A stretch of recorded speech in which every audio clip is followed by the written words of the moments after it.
이 땅에 교회가 처음 모습을 드러냈을 때, 이 소아시아 지방, 우리가 아는 그 로마 제국 시대죠. 이 소아시아 지방에 교회가 처음 모습을 드러냈을 때, 로마 사회는 충격을 받았습니다. 전에 없던 종교 모습이고, 전에 없던 신앙 공동체였기 때문에, 도대체 이게 어떻게 된 거냐. 이해가 안 된다. 초기 교회에 예배 드리는 것을 연구하는 책자들이 최근에 와서 많이 나오는데 상당히 인상적이에요. 우리가 사도행전에도 보면 가정에 모여 예배를 드리잖아요. 그러면 많이 모이면 한 3, 40명 정도, 아주 큰 귀족의 대저택에 모일 때는 한 70명 내외 이렇게 모였다는데, 그들이 모일 때 그 당시는 우리가 이렇게 상식적으로 아는 것처럼 계급 사회였어요. 왕과 귀족이 있고, 그 밑에 기사가 있고, 그 밑에 로마의 자유민이 있고, 그리고 노예들이 있죠. 이들은 자리가 분명히 구분되어 있었고, 음식을 먹어도 순서가 있었어요. 그런데 이 교회 공동체로 예수 믿는 사람들이 모여서 예배를 드린다고 모이는데 자리가 정해져 있지 않은 거예요. 오히려 굉장히 이렇게 잘 보이고 좋은 자리를 노예들이 앉는 거예요. 그 귀족들이나 기사급들은 오히려 그들에게 자리를 양보하고, 집에 가면 완전히 주인하고 종인데 교회 오면 그게 안 그런 거예요. 밥을 먹을 때도 당연히 주인이 먼저 먹죠. 집에서. 그리고 노예들이 마지막에 먹죠. 그런데 안 그러는 거예요. 이게 이제 예수님의 가르침을 따라 모이다 보니까, 야, 사람을 차별하면 되냐. 서로 똑같으니 하나님 만드신 하나님의 창조물인데. 우리가 갈라디아서나 로마서 보면 바울이 그런 이야기 하잖아요. 종이나 자유인이나 여자나 남자나 다 하나님 안에서 하나다. 이게 아주 혁명적인 이야기거든요. 그러니까 저게 소문이 날 거 아니에요. 그러니까 로마 사회가 충격을 받죠. 이거 어떻게 된 거예요 도대체. 이제 이상하다 하는 짓이. 그러니까 이제 그게 감동받은 사람들이 묻게 되고 궁금하게 여기게 되고, 그래서 그들이 교회로 나오면서 초기 교회가 형성이 되고 커졌어요. 특별히 초기 그리스도인들이 전도대 만들어서 전도를 안 했어요. 네. 그런데도 하나님이 사람을 그렇게 보내주는 거예요. 그러니까 교회의 모습이 세상이 볼 때 너무나 경이롭고, 너무나 본받을 게 많고, 너무나 이상적이고, 너무너무 참 아름다운 거예요. 세상에서 볼 수 없는. 이 세상은 그냥 능력 위주로 양극화되고 갑질하고 계급이 있고 그런 게 이게 상식인데, 이 교회 공동체 들어오면 그게 다 무너지니까, 그러던 교회가 한국에 복음이 들어왔을 때 초기 교회가 또 그랬어요. 초기 교회가 양반하고 쌍놈이 교회 나와가지고 장로 투표에서 양반은 떨어지고 쌍놈이 되는 경우가 많았어요. 희한하죠? 그게 전혀 이상하지 않았어요. 그래서 한국 사회에 충격을 주면서 정말 기독교를 통해서 신문물이 한국 사회에 들어오잖아요. 우리가 잘 아는 이야기고. 그런데 최근에 와서 개신교에서 캐톨릭으로 넘어가는 사람들이 아주 많아졌다는 거예요. 지난 10년 동안 개신교는 거의 반토막 나다시피, 반토막까지는 아니어도 3분의 1 이상이 줄었어요. 근데 캐톨릭은 배 이상 늘었어요. 우리나라만 하더라도 그렇고 세계적인 현상이에요. 그래서 영국에서 이게 어떻게 된 거냐 조사를 해봤더니 원인이 두 가지래요. 하나는 캐톨릭은 뭔가 있어 보인다는 거예요. 이제 명품성 이렇게 표현했어요. 뭔가 있어 보인다. 뭔가 좀 깊이도 있는 것 같고 무게감도 있는 것 같고 뭔가 좀 중후함도 있고 그 수백 년 내려온 예전이라는 게 있잖아요. 격식을 갖추면서 예전을 집행하는데 저게 형식적인 것 같은데 뭔가 그 속에 깊은 내공이 있는 것 같은 느낌? 그런 게 매력이 있다는 거예요.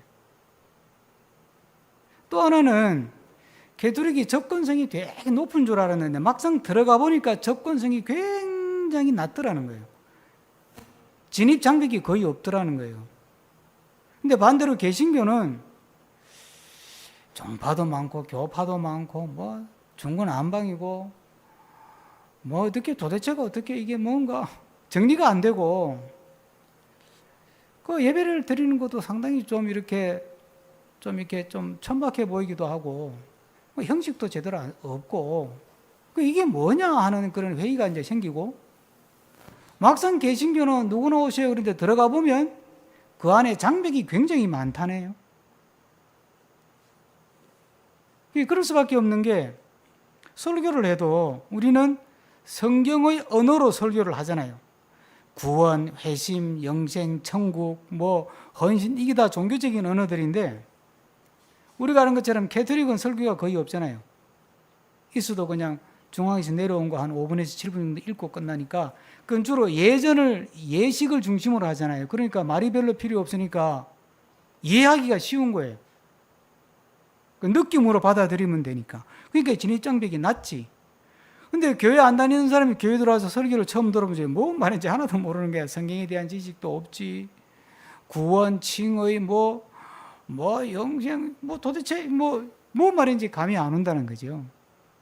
거기다가 의외로 캐톨릭보다는 개신교 교인들이 자기들끼리 블록이 있어가지고 새로운 사람들을 이렇게 받아들이지 않은 게 밥도 자기들끼리 모여 먹고 차도 자기들끼리 모여가지고 마시고 새로운 사람이 들어오면 쟤 왜 왔나 하는 식으로 쳐다보고 그런 경우가 너무 많다는 거예요. 저는 이 대목에서 우리 교회를 좀 반성해 봐요. 나이가 많은 세대니까. 나는 안 그러려고 하는데 처음 오는 사람이 그렇게 느낄 수 있다는 이야기예요. 그래서 제가 오늘 성경 공부할 때 그랬어요. 지정석 정하지 마시라고. 밥 먹을 때도 지정석 정하지 마시라고. 뭐 자리 어디 뭐 전세 냈어요? 왜 매주 그 자리에 앉아서 밥을 먹어야 돼요? 예? 왔다 갔다 하면서 다른 사람을 섞여가면서 먹어야 되는데 우리는 그게 편하니까 자연스럽게 아무 욕심 없이 사심 없이 하지만 처음 오는 사람 입장에서는 이 진입장벽이 너무 높은 거예요. 그래서 자꾸 이제 그게 쏠린다는 거예요. 그래서 저는 진입장벽도 진입장벽이지만 이 명품성이라고 하는 거. 왜 이 개신교회는 복음이 처음 일어났을 때 로마 사회에 충격을 주고 그들이 자기 발로 교회를 찾아오고 장군도 찾아오고 귀족도 찾아오고 노예도 찾아오고 그렇게 만들었던 교회. 대한민국에 우리나라에 복음이 처음에 들어왔을 때 정말 사회에 신선한 충격을 주고 존경받는 교인이 되고 그 한 동네의 장로님 그러면 그 동네의 어른으로 인정을 받았어요. 옛날에는. 지금은 옛날이요 꿈 같은 이야기지만 제가 어릴 때만 해도 그랬어요. 저 교회 장로님이다 그러면 그 동네에 존경하는 어른이 모든 면에서 타의 모범이 되고 본이 되고. 그런데 지금은 그런 이미지가 거의 사라져버린 거예요. 왜 이렇게 됐을까 하는 거예요. 왜 이렇게 됐을까? 제가 오늘 하갈과 이스마엘 본문을 설교하기 위해서 이런저런 자료를 찾아보고 연구하고 묵상하고 하면서 여기에 이 본문에서 어느 정도 단서를 찾을 수 있겠다. 그래서 우리가 믿음의 길에 있어서 넘어야 될 수많은 산들 또 피해야 될 수많은 유혹들 함정들이 많은데 오늘 아브라함과 사라 그리고 하갈 그리고 이스마엘이라는 이 세 유형의 사람들이 그 넘어야 할 산을 잘 못 넘은 거예요. 피해야 될 유혹이나 함정을 피하지 못하고 빠져버려가지고 오늘날에 이스라엘과 아랍의 분쟁이라고 하는 이 역사적인 골칫거리를 만들어낸 거예요. 이게 지금 이 아랍의 이슬람 그 뒤에 한참 뒤에니까 어쨌든 아랍 사람 중에서도 이슬람 극렬 극우 이슬람은 교회만 보면 저거 못 부숴서 안달이잖아. 교인들을 보면 어떻게 하든지 죽이려고 애를 쓰고, 교회에 불 지르고 뭐 난리가 아니잖아요. 뉴스에 가끔 나오잖아요. 뉴스에 가끔 나올 정도면 얼마나 그런 일이 많겠어요. 비일비재해요, 여러분. 전 세계적으로. 특히 이 아랍권에서도 이슬람권에는.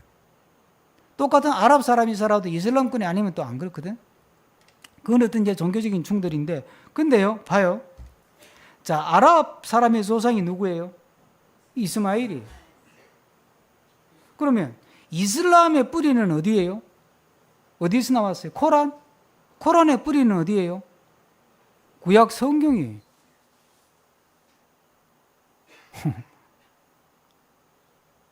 저는 못 가봤는데 예루살렘 성지순례 가면 아브라함 무덤 있는 데 있잖아요.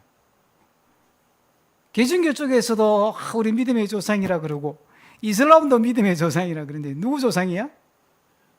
둘 다 믿음의 조상이라고 하면서 왜 그렇게 싸워 또 싸우기는? 왜 이렇게 됐냐 이게. 예? 먼저 이 아브라함과 사라를 생각해 봅시다. 하나님이 75살에 아브라함을 불러가지고 가나안 땅으로 와 살게 했는데 아들 준다, 땅 준다 두 가지 약속을 했어요. 그런데 75세 나왔는데 85세 본문에 나오잖아요. 85이 돼도 애가 안 생기는 거야. 그러니까 사라 입장에서는 나이도 자꾸 들어가고 얼마나 조급하겠어요. 아브라함도 이거 말만 하시고 별로 또 결과가 안 나타나니까 아브라함도 좀 긴가민가 하고, 그러니까 이제 사라가 생각한 방법이 뭐예요? 어쨌든 애만 낳으면 되니까, 아들만 생기면 되는 거니까, 그러니까 자기의 여종을 자기 남편에게 또 부인으로 보내가지고 애를 낳으면 내 자식 되는 거 아니냐. 종은 내 재산이니까. 산법으로는 맞아. 그래서 이제 아브라함한테 얘기했더니 아브라함도 좋다 이렇게 된 거지. 이럴 때는 부인 말을 잘 들어. 그것도 이상해. 그래가지고 태어난 게 이스마일이. 그럼 봐요. 어떤 함정에 빠진 거예요? 이 사라 입장에서 보면 이해가 안 되는 게 아니에요. 그죠? 10년을 기다려도 하나님이 진도를 안 나가는데, 그렇잖아요. 그러니까 그 생각, 뭐 어쨌든 방법이 어쨌든 애만 생기면 되는 거 아니냐? 이 생각하게 되는 거지. 그 다음에 아브라함은요, 약속의 조상으로, 약속의 출발점으로, 시조로 부름을 받았지만 아직은 아브라함이 하나님의 약속의 조상으로서의 자기 정체성, 그러니까 쉽게 말하면 그런 믿음이 아직 제대로 뿌리를 못 내린 거예요. 잠깐 건너갔다 오면 17장 19절 한번 더 같이 볼까요? 18절. 이게 뭐냐면 하나님이 또 아브라함에게 나타나가지고 아들 준다. 그러니까 아브라함이 그 위에 뭐라 그러냐면 이제 괜찮고요.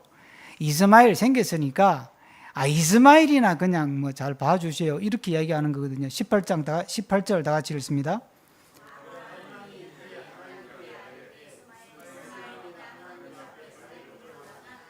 예. 이스마일이나 뭐 믿음으로 살면 되고 그러면 되죠. 아브라함 이러는 게. 그러니까 아직도 아브라함은 하나님의 언약의 시조로서 어떤 정확한 자기 정체성이나 그런 어떤 언약에 대한 깊은 믿음이 아직 완전히 형성되지를 못한 거예요.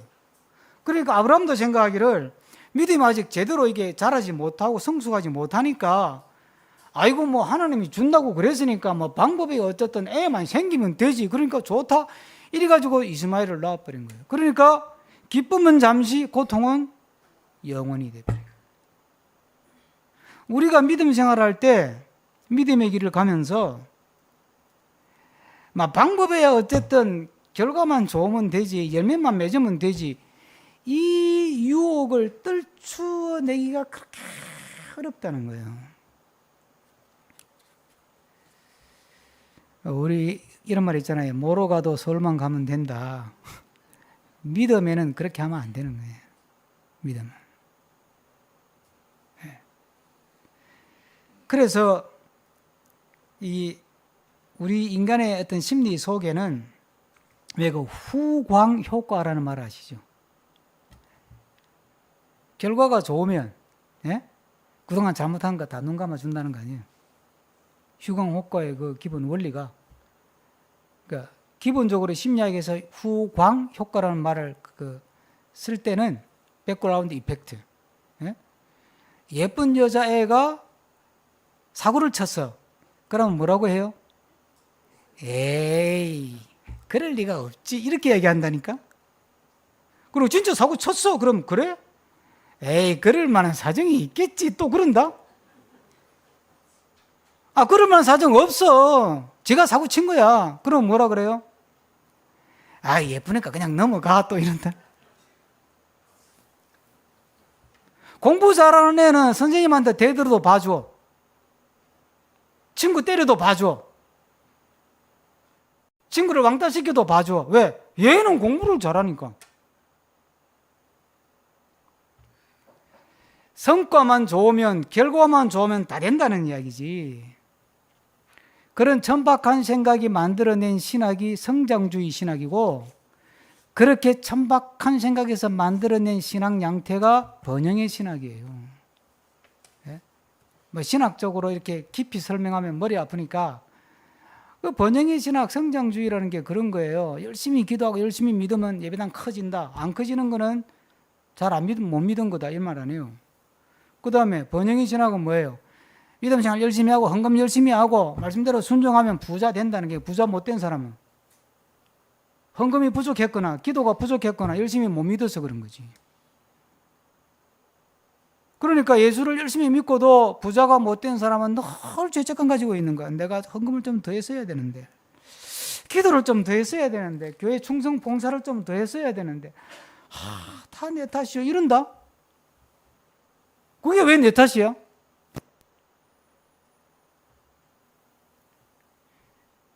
그 성과주의에 빠지고 결과주의에 빠지면 그렇게 되는 거예요. 여러분, 하나님은요, 우리를 대할 때 가성비를 기준으로 대하지 않습니다. 예, 젊은이들은 가성비 하면 느낌이 딱 오잖아. 예? 하나님이 가성비를 따진다면 저 같은 사람을 목사로 세웠겠어요? 가성비 떨어지게? 예? 또 뭐 여러분 좀 미안하지만 하나님이 가성비를 따진다면 여러분들을 구원했겠어요? 아, 여러분보다 훌륭하고 똑똑하고 잘 나가는 사람 얼마나 많은데 그 사람들 다 구원해 놓으면 막 헌금도 많이 하고 막 교회 봉사도 많이 하고 그냥 교회도 큰 거 짓고 막 잘할 텐데, 가성비가 이게 안 되잖아. 이게 교회 일을 할 때 가성비를 따지면서 일하면요, 그 교회를 못 하는 거예요. 그 믿음의 길이 아니에요. 가성비를 따진다고 치면 예배당 건물이 필요해요. 주일 하루 반짝 쓰고 월요일부터 토요일까지 텅텅 비어 있는데 얼마나 낭비야. 그러니까 믿음의 길은 가성비를 따지고 가는 게 아니에요. 이게 결과만 만들어내면 된다. 이건 아주 잘못된 생각이에요. 성과만 좋으면 봐준다. 아주 잘못된 생각이에요. 교회 헌금만 많이 하면 큰 소리 쳐도 된다. 아주 잘못된 생각이에요.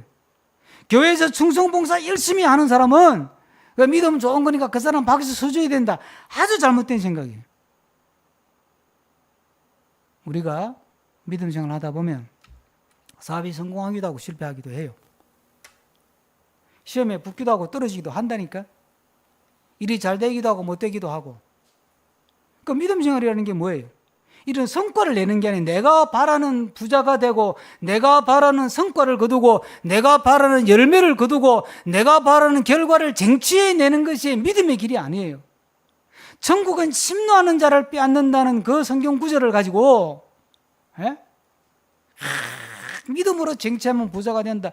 이딴 식으로 성경을 해석하고 앉아있으니까 오늘날 개독 소리를 듣는 거지. 하나님의 관심, 성경의 관심은 어디 있느냐 하면 일이 잘 되고 못 되고에 관심이 별로 없어요. 관심이 어디에 있느냐 하면 일이 잘 되든 못 되든 그 일을 통해서 우리가 하나님을 알아가는 거예요. 하나님을 알아가는. 오늘 찬양했잖아요. 뭐 폭풍 가운데 뭐 있잖아요. 폭풍 가운데 주를 바라보는 게 그게 믿음이에요. 폭풍이 거두어지거나 뭐 햇빛이 내리쬐거나 그게 아니고 폭풍이 몰아닥치든 비바람이 몰아닥치든 햇빛이 쨍쨍하든 일이 잘 되든 뭐 폭망하든 상관없다니까. 그 조건 속에서 하나님을 찾고 하나님을 알아가는 거예요. 도대체 이 상황이 도대체 왜 나에게 벌어지느냐? 도대체 이 상황에서 하나님은 도대체 뭘 하시는 거냐? 하나님은 어떤 분이냐? 그렇게 하나님을 알아가는 거예요. 그런데 일이 잘 돼도 하나님을 알아가지를 못하고 일이 못 돼도 하나님을 못 알아가지는 데는 관심이 없고 일이 잘 되는 것만 관심이 있고 못 되면 빨리 다시 잘 되는 것만 관심이 있고 그렇게 믿음 생활을 하니까 일이 잘 돼도 못 돼도 하나님을 알아가는 깊이가 안 깊어지는 거예요. 그러니까 믿음의 길이 쭉 믿음이 자라가야 되는데 믿음이 초신자 때 믿음 그대로 예수 믿으면 복 받는다 그대로야 그냥. 거기서 믿음이 안 자라는 거예요. 성숙하지 않는 거예요.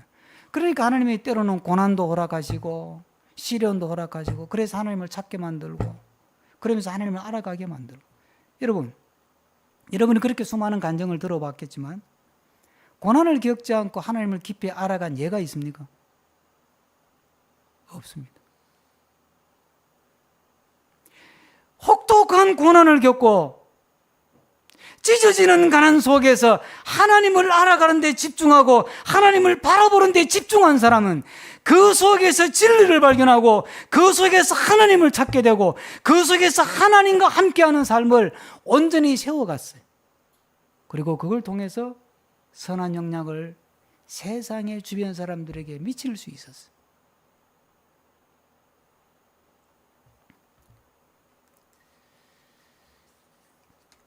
찬송 가운데 제가 가끔 묵상하는 좋아하는 찬송 내 주를 가까이 하게 하면 십자가 짐 같은 고생이나 아니 내 주님께 가까이 가면 십자가 짐 지는 건데 그럼 가까이 가야 돼요? 멀리 가야 돼요?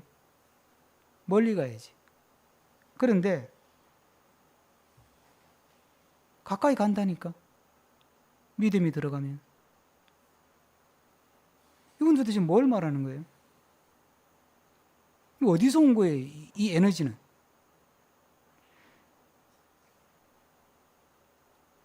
내 주를 가까이 하게 하면 십자가 짐 같은 고생이나 내 일생 소원은 늘 찬송하면서 주께 더 나아가기 원합니다. 힘든데 왜 자꾸 더 가까이 가요? 이거 도대체 어디서 나오는 힘이에요, 이거는? 이게 기독교 신앙의 신비예요. 이걸 단순하게 이야기하면 이걸 고난의 신비라 파스카의 신비, 십자가의 신비 이런 말을 할 수 있지만 이 속에 우리가 하나님께서 우리에게 주신 믿음의 놀라운 신비가 있는 거예요. 이 세계로 건너가는 게 믿음인데 하갈은 이걸 못 건너가요. 하갈에 대해서 보면 하갈은 이제 아브라함하고 이제 해가지고 둘째 부인이 돼가 애가 생긴 거야. 그러니까 이야 내가 우리 주인보다 낫네. 내가 우리 주인 제가 껍데기만 주인이지만 애도 못 낳으면서 뭐 큰 소리 까불고 있어. 나는 애 낳았어. 내가 가졌어. 그리고 성경이 뭐라 그래요? 사라를 무시하고 멸시하는 거예요. 이 이야기를 성경은 어떻게 풀어내고 설명하느냐 하면 갈라디아서 6장에서 이 하갈에 대해서 이렇게 말해요. 하갈은 신의 산으로부터 종을 낳은 자라. 신의 산으로부터 종을 낳은 자예요. 그리고 또 하갈은 여종이라는 사실을 그렇게 강조를 해요. 이게 하갈은 주인이 아니고 자유인이 아니고 노예다. 그러니까 너는 차별받아야 되는데 이 소리를 하는 게 아니에요. 그 소리를 하는 게 아니고 하갈이 사회적인 신분으로는 이 사라의 종으로 노예의 신분이지만 그게 중요한 게 아니라 이 하갈의 머리를 지배하는 게 뭐냐면 시내산에서 왔다는 거예요. 시내산에서 뭘 받았어요? 율법을 받잖아요. 그러니까 율법이 지배하고 있는 거예요. 그래서 이 하갈을 육체에서 난 자라 이렇게 또 설명해. 갈라디아 6장 4장에서. 그러니까 하갈은 율법의 지배를 받아서 율법의 종 노릇하는 거예요. 그게 하갈의 믿음이에요. 하갈의 믿음. 율법이라는 게 뭐예요? 하나님을 잘 믿기 위해서 만든 형식이잖아요. 그렇죠? 그 핵심은 하나님을 사랑하고 사람을 사랑하는 건데, 그런데 그 율법의 정신은 간데없고 율법의 털만 남아버리면 율법이 또 하나의 우리에게 또 하나의 옥죄가 되고, 예? 또 하나의 종교적 인습이 되는 거예요. 그래서 율법을 전통을 잘 지키면 믿음 좋은 게 되어버리고, 그게 바리새인이고 사두개인 아니에요. 율법의 정신은 사라져버렸어요. 그리고 껍데기만 붙들고 있는 거예요. 그러니까 하나님을 사랑하고 이웃을 사랑하는 것이 율법의 핵심인데, 하나님 사랑도 없고 이웃 사랑도 없고 그냥 율법에 충실한 거야. 종교적인 의무에 충실한 거야. 주일 지키고 11조 내고 감사헌금 내고 전도 열심히 하고 교회 봉사 열심히 하고 성전에 가서 그냥 제사 열심히 지내고, 예? 헌금 열심히 하고 그런 종교적인 의무를 다 하면 그게 나를 구원해주고 그게 나에게 복이 되고 그게 하나님이 기뻐하는 것이라는 착각 속에 빠져있는 신앙의 모습을 가리켜 하갈이라고 비유하는 거예요. 이게 하갈의 가장 대표적인 이미지는 종의 이미지예요. 여러분, 여러분에게 있어서 믿음은 여러분들을 구속하고 막 부자연스럽게 얽어매고 여러분을 그냥 율법의 종으로 만들고 교회의 법칙의 종으로 만들고 교회의 어떤 인습이나 가르침 전통의 종으로 만드는 그런 믿음입니까? 아니면 주님 안에서 자유하고 주님 안에서 기뻐하고 주님 안에서 구원을 누리는 믿음입니까? 예수님이 그랬어요. 예? 진리가 너희를 자유케 한다고. 진리가 너희를 자유케 한다. 예수님이 마태복음에서 우리에게 주신 말씀 11장의 유명한 말씀이죠. 수고하고 무거운 짐진 자들아 다 내게로 오라. 내가 너희를 쉬게 하리라. 내 멍에는 쉽고 내 짐은 가볍다. 이렇게 말씀하세요. 그러니까 예수님이 딱 보니까 그 당시 사람들이 뭐 또 우리도 마찬가지예요.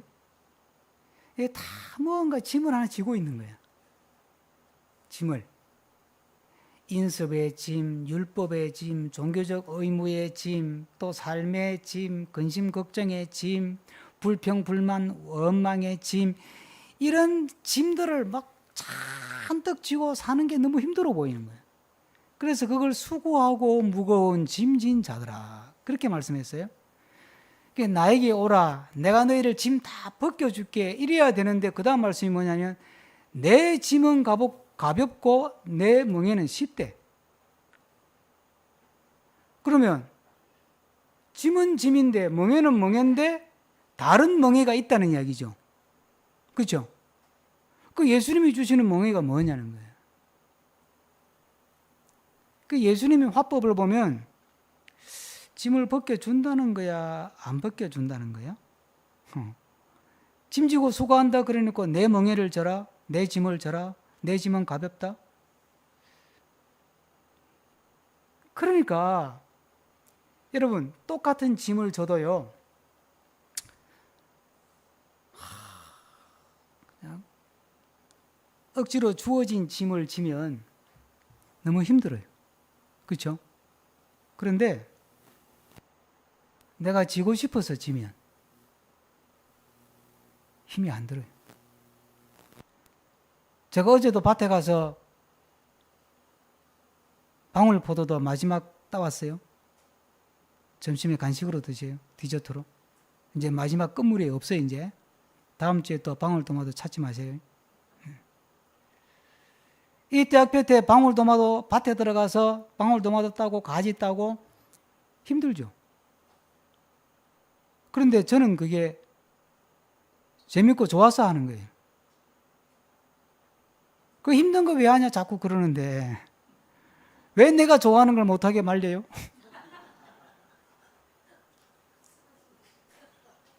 쓰러져도 좋은 거 어떻게 해? 여러분, 예수님이 지어주시는 멍에나 짐이라는 게 그런 거라는 거예요. 십자가인데, 십자가가 주어지는데, 예? 내 주를 가까이 하게 하면 십자가 짐 같은 고생 바가지래. 그런데 내 마음에 소원이 하나 생기는데 그 십자가 고생 바가지 짐을 지려고 예수님께 더 가까이 가고 싶은 마음이 생기는 걸 어떡하냐고. 율법은 우리를 강제로, 율법은 우리를 얽어매면서 부자유하게 만들고 불편하게 만들고 속박하지만은 하나님의 은혜의 짐, 사랑의 멍에는 나로 하여금 기쁨으로 주님을 섬기게 만들고 기쁨으로 기도하게 만들고 기쁨으로 예배하게 만들고 그 속에서 하나님이 주시는 행복과 만족과 기쁨을 누리게 하는 은혜가 있는 줄로 믿습니다. 이걸 알아야 믿음의 세계에 들어선 거예요. 안 그러면 아직도 율법에 초입해서 하나님하고 기브앤테이크 하는 거예요. 하나님하고 거래하는 거예요. 거래. 하나님하고 거래하는 믿음은 기쁨이 없고 내 안에 만족이 없고, 왜? 내가 원하는 걸 못 얻어냈으니까. 내가 원치 않는 걸 자꾸 주니까 기분 나쁘지. 섭섭하고 상처받고. 그런데 율법의 단계를 벗어나서 은혜의 멍에를 탁 치면 그 은혜의 멍에가 이상하게 나에게 짐이 아니라 종교적 의무가 아니라 기쁨으로 사랑으로 치게 되는 가벼운 짐이 되고 가벼운 멍에가 되더라는 거예요. 제가 이 대목을 설명할 때 가끔 소개하는 사례가 순교자들이 순교를 할 때 죽는 거잖아요. 예수 믿었다는 이유로 죽을 때 아씨 내가 예수 괜히 믿어가지고 폭망했네. 진짜 짜증나 죽겠네. 그리고 막 얼굴에 인상 팍 쓰고 순교하는 사람이 있을까요? 없어요. 이상하지. 예수 믿다가 돌 맞아 죽는데 어떻게 미소가 나오냐고. 스데반은 얼굴이 그냥 천사 얼굴 같다고 그러잖아. 어떻게 그게 가능해요? 그게 하나님의 은혜 안에서는 가능한 줄로 믿으시길 바랍니다. 그래서 우리가 더 은혜를 사모할 수밖에 없고 은혜를 붙들 수밖에 없고 하나님을 더 찾고 하나님을 더 구하고 그 은혜 안에 내가 머물러야 되지. 그러지 않으면 끊임없이 율법이 나를 옥죄한다니까요. 여러분들의 믿음 생활이 종교적인 의무를 힘을 다해 악을 쓰면서 그 의무를 감당하는 믿음 생활이 아니라 하나님의 은혜에 붙들려서 기쁨으로 예배하고 찬송하고 믿음의 삶을 삶의 현장에서 살아가는 그런 믿음의 길이 되기를 축복합니다. 이스마엘은 참 딱해요. 성경에 최초로 하나님이 이름을 지어준 사람이 누굴까요? 아담하고 하와예요. 그거는 뭐 이제 그럴 수밖에 없지. 아담하고 처음 하나님 만들었으니까. 그 다음에 인류 중에서 아담 하와 이후에 최초로 이름을 지어준 사람이 있어요. 또 누굴까요? 예? 누구? 야곱? 그거는 계명을 해준 거고. 그렇죠? 야곱에서 이스마엘로 계명을 해준 거고. 이스마엘이에요. 그러니까 하나님이 최초로 장명을 해준 사람이 이스마엘이에요. 그만큼 은혜를 입었어요. 특별한 관심을 보였다는 거 아니에요. 이름이 또 좋아. 하나님께 구하니 들어주신다. 이런 뜻이에요. 그 다음에 하갈에게 오늘 본문에서 21장에 이제 하갈과 이스마엘이 아브라함 집에서 쫓겨나는 본문이 또 나와요. 거기서 하나님이 하갈에게 이스마엘에게 약속을 해요. 내가 너에게 큰 민족을 이루게 해준다. 그 약속 그대로 21장에 넘어가면 21장에 이스마엘의 후손들 족보가 나와요. 21장에 보면 거기에 이 이스마엘의 후손들이 이집트 북쪽에서 동쪽으로 거기에 12부족을 거느리는 대단한 민족이 돼요. 그래서 야곱이 12지파의 조상이듯이 이스마엘은 또 12부족의 조상이 돼요. 자, 이렇게 은혜를 입었으면 어떻게 살아야 되죠? 하나님 잘 믿어야 될 거 아니에요. 그렇죠? 아니, 이름도 지어주고, 아니, 서자로 태어났는데도 불구하고 하나님이 그냥 이름도 지어주고, 이삭에게 주는 것만큼 그런 민족의 축복도 주시고, 땅도 주시고, 다 줬으면, 그러면 하나님 잘 믿어야 될 거 아니에요. 그런데 이 에서는 하나님을 안 믿어요. 하나님을 떠나요. 하나님을 버린다니까? 하나님께 배신을 때려요. 그래서 이 이스마엘이 살아가는 삶을 뭐라고 성경은 이야기하느냐, 오늘 본문을 봅시다. 본문에 보면 12절 다 같이 읽습니다. 그 사람, 16장 12절 다 같이 읽습니다. 그 사람 중에 들나귀같이 되리니 그의 손이 모든 사람을 치겠고 모든 사람의 손이 그를 칠지며 그가 모든 형제와 대항하여 살리라. 그러니까 덜나귀래. 덜나귀. 얘는 성정이 야생나귀. 전혀 길들이지지 않아. 그냥 지 본성대로 그냥 막 싸우고 막 치고받고 싸우고 막 성질 나는 대로 치고받고 싸우고 여기 들이받고 저기 들이받고 그 들이받친 사람이 가만히 있나? 거기서 들이받으면 또 싸우고 그러면서 그냥 이 이스마엘의 삶은 본성에 충실하게 사는 거예요. 하나님한테 그렇게 은혜를 입었으면 하나님 앞에 바짝 엎드려서 하나님의 가르침을 받고 하나님의 인도를 받고 지도를 받아서 내 속에 있는 본성을 좀 훈련을 하고 다듬고 그래야 될 거 아니에요. 안 그래요? 그렇지 않아요? 야곱을 봐요. 야곱은 본성대로 살다가 박살이 났어요. 박살이. 요즘 애들 표현을 하면 개박살이 났다니까. 야복강에서 완전히 깨졌어요. 그래서 자기 본성을 내려놓고 하나님 이름 붙들고 사는 사람으로 바뀌니까 그가 믿음의 조상의 반열에 들어가고 빛나는 인생이 열리잖아요. 이 에서는 하나님의 복은 다 받았는데 12부족을 거느렸다니까요.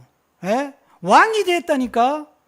세상에 잘 먹고 잘 살고 이름 날렸다 이 말이에요. 그런데 하나님을 대적하고 하나님을 떠나고 하나님을 저버리고 자기 본성대로 그냥 성질대로 기분대로만 살아버리니까 그 결과가 어떻게 돼요? 그 좋은 세력을 가지고 하나님의 백성하고 맨날 싸우는 분쟁하는 줄기를 만들어내버린 거지. 그게 오늘날의 이스라엘과 아랍의 분쟁의 시작 아니에요, 그게. 그거는 이스라엘과 아랍의 분쟁이라고 치고 우리 개인의 삶도 마찬가지라는 말이에요. 하나님의 은혜로 구원받았으면 하나님 앞에서 분을 꿇고 바짝 엎드려서 하나님의 가르침을 받고 인도를 받고 기도하면서 내 속에 있는 어떤 본성이 있잖아요. 본성. 이 본성이 뭐예요? 이 본성이 욕심도 많고 그렇잖아요. 이 본성을 이해하는 데는 정신분석학이 도움이 돼요.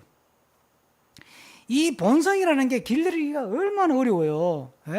이 본성이 만들어내는 게요, 이기심도 만들어내죠, 뭐 열등감도 만들어내죠, 확정 편향도 만들어내지, 뭐 합리화시키는 것도 만들어내지, 막 만들어내잖아요. 이거 정신분석학에서 다 가르치는 거잖아요. 이게.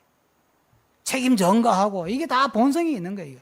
이런 걸 하나님의 말씀을 가지고 기도하면서 말씀으로 다듬고 원하는 것을 다듬고 그렇게 하나님의 사람으로 되어갈 때 이스마엘의 길을 가는 게 아니라 야곱의 길을 갈 수 있는 거예요. 그러니까 바울이 처음에는 본성대로 막 가다가 막 예배당 핍박하고 믿는 사람은 죽이고 그러다가 다메섹 도상에서 한 은혜를 받고 그때부터는 야 이거 아니구나, 내가 잘못 살았구나, 내 본성을 죽여야 되겠구나. 그래서 아라비아의 광야에 가 3년 동안 기도하고 은혜 받고 그러고 나와가지고 전도하러 다니면서 또 참고 또 참고, 예? 교인들 선동해가지고 맞짱을 떠도 되는데 또 참고 참고 그러면서 다듬어지고 다듬어지고. 그래 야곱이 바울이 하는 말이 뭐예요? 나는 날마다 죽노라. 여러분, 믿음 생활 오래가 기도 많이 해가지고 은사 받고 능력 받아가지고 귀신도 뭐 쫓고 뭐 병도 고친다고 보험 잡지 말아요. 아니 그 귀하고 귀한 하나님의 은혜와 능력을 받아가지고 이 성질 하나 못 죽이면서 무슨 귀신을 때려잡냐고. 무당도 귀신은 쫓는데 안 그래요? 무당 귀신 쫓는 거 못 봤어요? 절에 다니는 중도 귀신 쫓아요. 뭐 귀신 쫓는 게 대단하다고. 우리 속에 있는 모난 성질, 우리 속에 있는 욕망의 덩어리, 욕심의 덩어리, 이 성질 하나 못 죽이는 그 은혜를 가지고 무슨 귀신을 쫓는다고 보험을 잡겠어. 그 말이 안 되는 거예요. 그 말이 안 되는 거라고. 그러니까 이스마엘이 그게 안 되는 거예요. 그 산을 못 넘는 거야. 그 유혹을 그걸 못 건너는 거예요. 여러분, 믿음의 길은 내 본성과의 싸움입니다. 바울이 그건 로마서 7장, 이제 우리 이 목사님 로마서 강의하시니까 7장 가면 그게 적나라하게 나오죠. 7장, 8장. 내 속에서 싸운다 그러잖아요. 네? 믿음 생활이라고 하는 것은 내 본성과의 싸움이에요. 내 본성은 이게 죄 덩어리고 욕심 덩어리고 문제 덩어리고 사고 뭉치고 내 본성을 따라가면 안 된다. 성령을 따라가야 되고 말씀을 따라가야 되고 은혜를 따라가야 된다. 그 싸움이 이게 믿음의 싸움이라고요. 이게.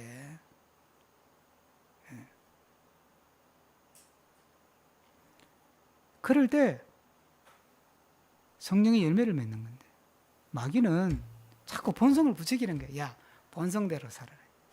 네 하고 싶은 대로 하고 본성대로 살아. 그게 성공하는 거야. 그게 멋지게 사는 거야. 그러니까 세상이 지금 이 지경이 된 거예요. 다 각계약진이야. 다 잘났대 이제. 다 잘났대. 니나 아니나 똑같이 뭐 나이가 많으나 적으나 뭐 잘생기나 못생기나 돈이 있으나 없으나 니나 아니나 똑같이 미루고 이제 뭐 다 똑같이 하나님 앞에서 가치로는 똑같은데 기준이 없다 이 말이에요. 제가 강조하는 거는 뭔가 기준이 없는 거야. 기준이 뭐예요? 여러분 기준이 뭐예요? 이 세상의 기준이 나가 기준이야. 나. 모든 기준은 나야. 그냥 성경도 기준이 아니고 예수님도 기준이 아니고 하나님도 기준이 아니고 교회도 기준이 아니고 기준이 뭐예요? 나야. 나를 만족하게 해주고 나를 기쁘게 해주고 나를 잘되게 해주고 내 원하는 대로 해주면 선한 것이고 그거 아니면 악한 거예요. 예수를 믿어도 그 기준을 안 바꿔. 하나님은 어떤 분이에요? 나를 기준에 두고 나를 위해서 충성 봉사하는 분이 하나님이야. 복도 갖다 주고 이것저것 갖다 주는. 그래 버리니까 점점 이스마엘의 길을 가는 거예요. 야곱의 길을 갔으면 이 세상이 이렇게 복잡했겠냐고. 예? 그러잖아요. 우리가 이런 문명사적으로 성경 이 대목으로 보면요, 이 세상이 이렇게 전쟁, 난리, 기후, 난민, 지금 난리가 아니잖아요. 곧 지금 지구가 망한다고 난리잖아요. 지금 왜 이 지경이 와요? 인간이 인간의 본성을 제어를 못해서 그런 거예요. 조금 더 편리하고 싶고, 조금 더 갖고 싶어가지고 그냥 자연을 그냥 훼손하는 정도가 아니라 착취를 하고. 그러니까 이 사회가 그냥 아비규환이 되고 양극화가 너무 심해지고 막 갑질은 다반사가 되고 그게 사람 살 수 있는 곳이 안 되는 거야 이게. 이래가지고 결국은 말세를 종말을 향해서 가겠지만 안타깝잖아요. 그렇죠? 우리가 더 열심히 하나님 앞에서 성령의 인도를 받아서 내 마음의 본성, 내 속에 있는 본성을 좀 길들입시다.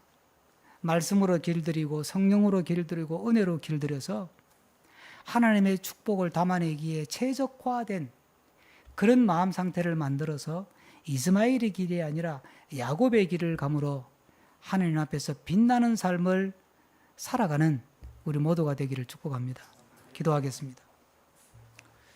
주신 말씀 생각하면서 다 같이 한 1분 정도 한 마음을 담아서 기도하겠습니다. 사랑과